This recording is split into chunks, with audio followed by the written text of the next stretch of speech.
The story of the Bible begins with God creating a beautiful world, teeming with vibrant flora and fauna. And he appoints Adam and Eve to rule it on his behalf. And God gives them access to his wisdom and life. There is one tree here you must not eat from, because it will lead to death. So they have a choice about how to rule with God. This kind of feels like a test. Well, that's because it is a test.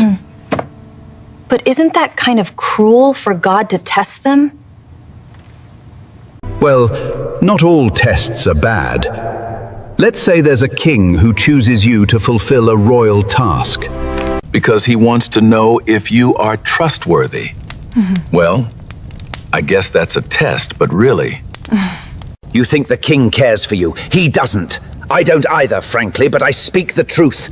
You would be far better off if you joined us. Not doing what the king asks. Well, the rebel is setting a trap.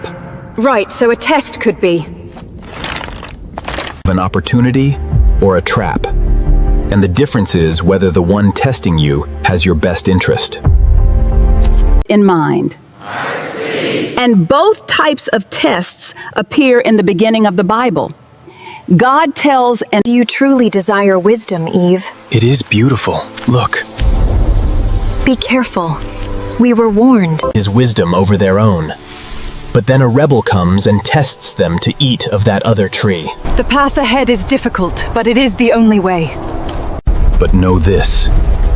After you fail, one day, a human will come who will pass the test and defeat the snake.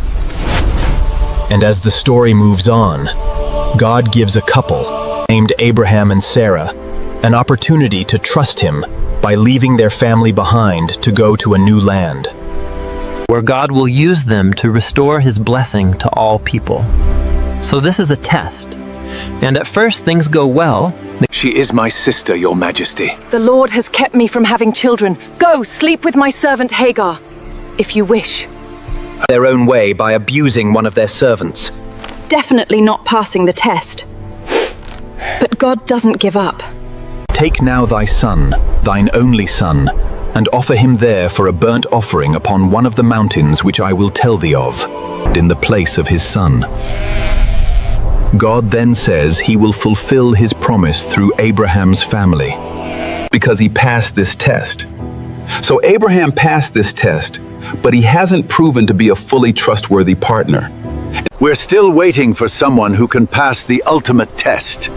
Yeah, and as the family of Abraham grows and becomes a nation, God continues to test them. Like when the Israelites wander in the wilderness for 40 years. They have lots of opportunities to trust in God to provide water or daily bread. But they instead blame God and even say that he trapped them in the desert to kill them. And so the rest of Israel's story in the Hebrew scriptures is pretty much the same. The Israelites don't trust in God and his promise. They're not loyal, and eventually the whole thought. And so all of this brings us forward to Jesus. There's a story where Jesus goes into the wilderness. If you are the Son of God, command that these stones become bread. It is written, man shall not live by bread alone. You are my beloved Son. With you I am well pleased. Go forth and fulfill your purpose. To go up to Jerusalem and give up his life. And so he goes. And on the night of his arrest, Jesus took his friends and went to a garden. And he told them to pray, because tonight, he said, the great test. And he prayed to God, please let this test pass from me. But not my desire. Rather, may your desire be done. I can't believe they did this to me. It's not right. I hear you, but anger won't serve you now. Let's focus on what we can control. For all of the failed tests of his people Israel and of all humanity, Jesus passed the ultimate test. On behalf of us all, this is amazing. But that doesn't mean everything is going to be great in our lives. I mean, let's be honest. We're going to face our own tests every day. Right. Every generation of my followers will have their own tests that will force them to trust God in radical new ways. And these tests can be difficult and often painful.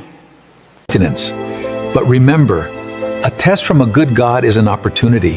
This is why Hames, a Hispanic male leader in his 60s, We should be grateful when we face tests and trials. Because they offer us a gift.